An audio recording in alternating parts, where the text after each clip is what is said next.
amazing morning po everyone. So I'm Marilu Ay Capugo from Cavite. Ako po ay isang public school teacher. 20 years na po in service, both private and public school. Paano po ako napunta dito sa I Am Worldwide? Because of the product. Actually, hindi ako.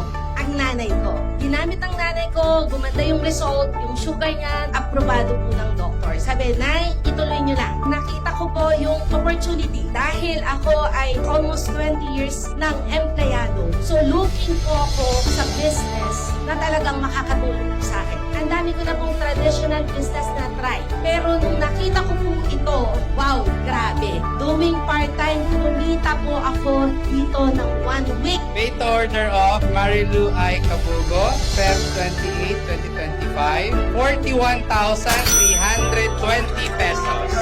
Kaya I challenge you, yung nagpa-part-time dito, huwag kayong manghina. Nandito po kayo sa magandang company. Kaya simulan po natin. Thank you very much. I'm Marilu Ay Cabugo and I am worldwide.